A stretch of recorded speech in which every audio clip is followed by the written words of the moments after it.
Hello everyone, hope you're doing well. Today we're going to be looking at the Warbonds for the month of May of 2020, and this time there's actually a lot on offer, at least in the terms of the vehicles. When it comes to the terms of other stuff though, unfortunately it seems like they've taken out a bunch of things, which is kind of sad to see, but I suppose it is how it is with the ever-changing Warbond shop. Hopefully they bring more stuff in than they take out, but it seems this month that isn't the case. So the vehicles that are on offer for this Warbond shop are the Corsair F Mark II for the British, the A6M2 for China, the B1 Ter, the Nb.Fz, the Spitfire Mk.Vb Trop, the Type 4 Model 4, the M4A5, and the T3457. The decal, which is also on offer, is this one, the $1 Million Baby. I think overall it's a pretty nice little decal, and even though it's very simple, there's not a lot of detail to it, I think overall it looks really lovely. I actually personally think they should make the decals a little bit cheaper in the Warbond shop, because it's really hard to justify their cost right now, especially with all of the vehicles and other stuff that are on offer. And there's also a bunch of other battle trophies for different test drives, which we'll get into, and also a little bit of information when it comes to the two major vehicles that Gaijin sees are the major vehicles on this Warbond shop, the Mk.Vb Trop from Italy, and also the Ram from, of course, the Americans. So let's get into it. Let's have a look in game, what this Warbond shop looks like, and also compare it to the previous one. So the first thing to understand when it comes to the Warbond shop is there are a few things, or at least one thing, that I've noticed that's missing. And there's also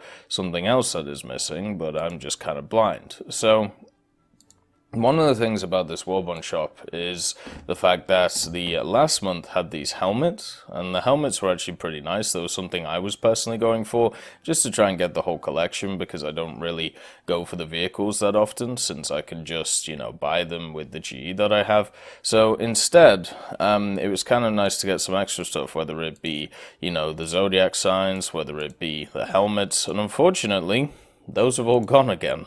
So, as you can see, we're back down to the normal, just 2 battle trophies of decorations, and also the, pieces of branches and palm leaves and stuff. It would be really nice to see the zodiacs and also the helmets make a return. I don't know why they keep getting taken out. I don't really see the point in taking them out. They just limit the amount of options that are available to the player, so why do it? It seems like it's just an odd maneuver. Having a look at the test drives, there's a lot of them that are about, as you can see. There is, 7 overall, I think, if I can count correctly. The J2M4 Kai, the BE6, the M47 German, the Panther Delphine, the IS-2 number 402, the Hms Belfast, and also the A2D1. So already there is one here which I wish wasn't here, and that was the A2D1. The A2D1 in-game is an incredibly good vehicle, very, very, very good to use, and the reason for it is because it's a very good grinder in air realistic, and it's also very good in ground realistic too. And the reason for this is because of its insane bomb load, and the fact that it has access to a lot of other bells and whistles that you can play with, the fact that it has, some really nice guns on it, and also access to radar. So it's just one of those planes which is definitely a jack of all trades right now. That's basically the reason why it went up in BR, and at 7.0 you can still run it at a very competent lineup in ground forces, and also in air forces you can chase down a lot of jets. So it's an incredibly good vehicle. The Hms Belfast is one of the top machines that you can see in the British tech tree. If you're interested in grinding out, the top echelons of the British tech tree, this ain't a bad, pick for you. The Hms Belfast doesn't have the best armament when we compare it to some of its competitors, but overall, it's pretty good from a British point of view. The next vehicle is the IS-2 number 402, the Chinese IS-2. Don't bother with this thing. There is really no point in using it because of the fact that, I suppose, unless you're grinding through China, But at the same time, just grind through China normally. You know, China has a really nice 5.7 lineup, the two T-34s, the IS-2. You can throw in the Slugger as well.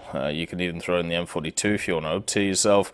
The PT-76 is there as well without the stabilizer. There's a lot of options that you can take here without having to use the IS-2 number 402 as a test drive, and I would definitely say there are just better test drive options, such as the other two talked about before. The next one, the Panther Delphine, this might actually be a nice little pickup. The reason for this is because there isn't really a 5.7 lineup for France, and if you want to run the ARL-44, you kind of have to have the Panther Delphine with it, because you don't really have anything else. So if you have the Dauphine, if you have the ARL-44, you have the startings of a nice 5.7 lineup. It's also rank 4, so it's able to effectively research everything rank 5 and below, which is really nice of it. So yeah, you can definitely get your meds onto that. The next vehicle is the M47 for Germany. I think there are better options for Germany, if I'm honest with you. I don't like the fact that the M47 struggles with gun depression. The M47 fully spaded, which of course the German premium one is not too bad. You know, it's got good speed behind it, it's got a good gun, it's got good heat shell. The problem is the gun depression, and it lets it down way too much. The B6 is not a very good vehicle, way too slow, and its guns are really good, but you're only going to be really trading 1 for 1. You can't use this as a vehicle which, you know, will take over games because it has really odd bomb loads for air realistic and also ground realistic. Overall, not a very good vehicle. The next one is the J2M4 Kai, and this is actually not too bad of a pick. The 420mm that it has, the Type 99s, are really nice. It also has a ton of ammunition behind it, and the J2s in general are some of my favorite aircraft in game.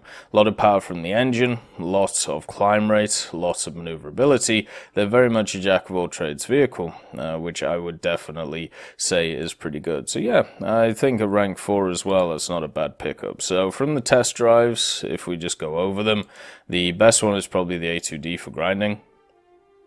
The second one is probably the J2M4.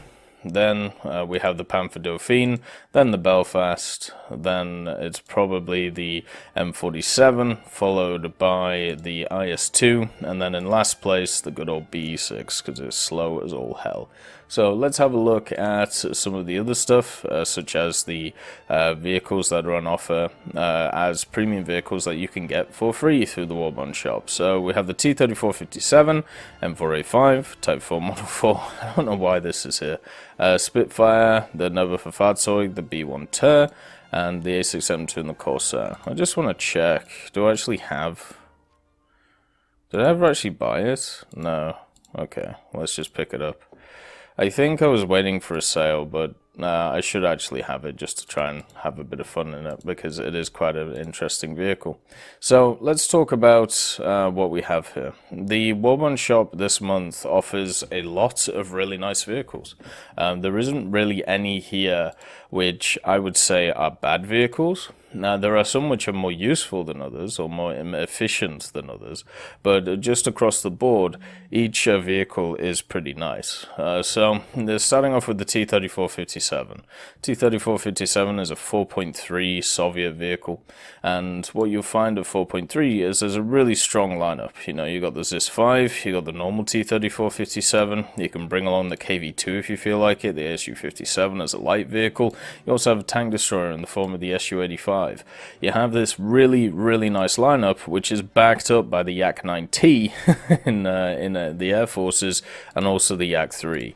It's just, and also the PE-8. So 4.3 is a banger of a BR for the Soviets, and it's also a rank 3, so you can normally do pretty much all of the either events in these vehicles, or you can do all of the daily tasks in them. So I would say it's a really nice lineup to have, and the T-3457 just kind of adds to it. Obviously the difference between this one and the standard one is the turret. The turret is slightly different, and also the gun is slightly different. This has the M variant, and I believe, at least historically, that meant it used to get access to an APCR shell, and yes, it is the same. So it gets a little bit more pen on the APCR shell, but never use the APCR shell. always stick to the main shells, the APHE, and you'll do a hell of a lot better. It can penetrate anything it feels like, so it's a pretty good vehicle. A lot of speed, a lot of aggression, a lot of fun in it. The next vehicle that we have is the M4A5 Ram. So this is in the American lineup, and what you'll find is it's a rank 2 vehicle at 3.7. It works really well with the Shermans, the M4 and the M4A1. You can create a solid lineup of medium tanks around it, and the M4 is one of those vehicles which, I suppose if you don't see it too much on the battlefield, you might not be able to know where to shoot the damn thing, even though it's really obvious where you shoot the damn thing, because you just shoot it basically in the areas where you would not normally shoot other machines. So you shoot it on the driver's ports, you can shoot it on the turrets. The armor on it is not that great, especially nowadays at 3.7, but it does have some awkward angles on it, meaning that sometimes shells will ricochet. So it's actually quite a formidable tank if you don't know where to shoot it. It reminds me a lot of the AC-4. So if you didn't know, the British have access to an Australian vehicle, which is the AC-4 right here, the cruiser tank. And it's got some weird armor on it, on the front. So if you're not used to seeing them, because you don't really see too many in battle, you might not know where to shoot it. And I feel like the M4A5 gets that kind of buff as well, where people don't know where to shoot it because of the fact that you don't see too many on the battlefield. The 57mm punches a big hole, good armor penetration, does a decent amount of damage, but the main thing is the reload is really good on it, you know. It's as good as all of the other standard meta guns that you get at this BR. And it just rounds out a really nice 3-7 lineup for the Americans. It's definitely one to look out for. Probably not the strongest overall in the Warbond shop, but I think it's good enough. The next vehicle is the Type 4 Model 4. This one is one of those which isn't going to be that useful, but it is one which is really cool. So this is one of those which you don't really pick up to be really good in, but you pick up for style points. And the reason for it is how the engines are. As you can see, the engines are actually mounted above. This is more of a hydroplane than anything else, and you can just kind of fly about the place and float about the place and have a bit of fun. You know, it has access to 220s, 237s. It's not going to take over games, it's not going to do crazy well, but in my opinion, it's a cool little vehicle. So yeah, it's gonna be, this is one of those that if you have all of the other vehicles and you want to get this for style points, that's probably the way to go. The next vehicle is a Spitfire Mk.Vb Trop. The only thing that's holding back the Spitfire Mk.Vb Trop is that it's in the Italian tech tree. And as I've said many times before, the Italian tech tree is an incredibly fun tech tree to go through. The Italian aviation tech tree is really strong, especially this line here. And also this line here, and the additions to this line with the SM91 and 92 have made it very strong as well. So being able to use the Spitfire Mk.Vb, I suppose if you want to skip a lot of the really fun machines and get to the jets quickly, it's something to do, but I would actually argue that it's much better just to play through the tech tree normally, because it's a really fun experience. So even though the Spitfire Mk.Vb is a really good machine, it counters a lot of machines that come out from the British and also the Americans, which you'll face a lot of. The fact is, it's much more fun just playing through the Italian tech tree, so just do that. Next vehicle is the Nb.Fz. This is another one, rank 1 bruiser, big old chunky. It has 6 crew, and also it has a 75mm and a 37mm as well. It's a lot of fun, but it is one of those rank 1 just battle barges, which are okay in tanks. I would actually say some of them are kind of broken, like the T-35, but the main thing is with the Nb.Fz is you don't really see too many of them because it's really expensive.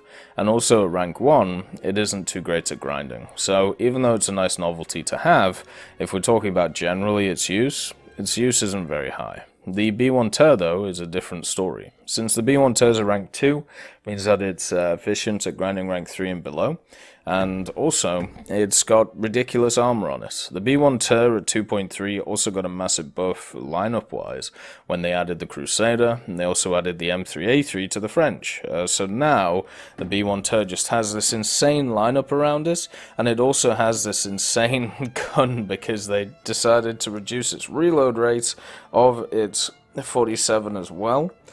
So now it's really strong. So it's a really nice overall machine with a 5-second reload on its 47 and decent speed. And the main thing is as well, if you get down to it, there's not really a lot that can pen you. The only place where a lot can pen you is this little turret ring, and it's not exactly easy to do so. You can see that even on the sides, the armor is not very easy to pen, and even on the back as well. So, with the addition of the Swedish though, with their extra penetration, yes, it's not as strong as it used to be, but it's still a formidable machine to play. It's incredibly fun to use and incredibly dangerous. Next vehicle is the A6M2 for the Chinese. So, as China, you normally get matched up to face Japan in a realistic, and having a 0 versus a 0 fight is one of the really fun things to do in War Thunder. It completely comes down to skill, it comes down to energy retention, it comes down to how you play the matchup, and if we're honest, it comes down to, how much are you able to outskill your opponent, and it's just really fun to play. Now, the Chinese Aviation, there's actually a lot of really nice vehicles in it already.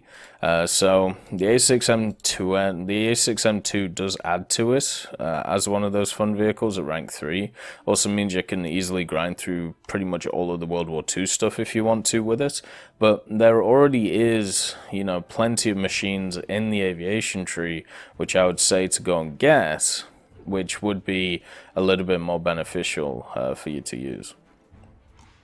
So stuff like the P40, the Ki-61s, the Ki-44s, the P-47s, the P-51s, all of these are very fun vehicles, but I suppose if you want to skip them, the A6M2 isn't a bad deal. It's a very good aircraft, it can feel very oppressive at times, and I would say it's incredibly good. The Corsair F Mark II is another one of those which, for some reason, has been allowed to stay at 2.7 for a very long time. And this doesn't just go for the Corsair F Mark II for the British, it also goes for the one in the Japanese tech tree as well. This plane is insanely good, has a really good turn rate at high altitude, has really good speed, has really good dive, has really good guns. The only letdown for it is that its rate of climb isn't the best, and it takes like 2 to 5 minutes more to get into position compared to a lot of fighters. And if you know anything about aerialistic, you know for a fact that when it comes to a lot of engagements, a lot of people just climb towards each other, hope that they outclimb the other person, and if they don't, well, they just die. Well, the Corsair, you need a little bit more brain power to be able to use it, and you will be sat in a few situations where your whole team will have been annihilated, while you're just kind of sat there going, what the hell happened? So yeah, that is a bit of an issue when it comes to the Corsair, but overall as a fighter individually, it's very good. So if we want to do a quick recap of which ones, oh, and also the boxes stayed the same, so that hasn't changed if that's what you are going to go for this month. But if we want to do a quick recap, the best vehicle here, I would say, is the B1 Ter, just because of its strength against its tier and lower tiers. You can get a lot of SL credits grinding that thing. Then it is probably the A6M2, then the Corsair, and then fourth would be the T-34-57, then the Spitfire Mk.Vb Trop, the M4A5, the Nb.Fz, and then of course the Type 4 Model 4. And you got to remember, I do take into account research in quite a large way when it comes to a lot of these vehicles, so make sure you factor that in too. Anyway, that has been a look at the Warbond shop for May of 2020. Hope you all have a wonderful day, and I'll see you next time. I'd just like to thank Eugens Terry, Daniel Stanton, Blackie, Elove Goat, Jay Wilt, Martinez, B. Young, Chris Giltnane, Trigger Hippie, Ambrosius McClellan, and also Samuel Slick for supporting the channel.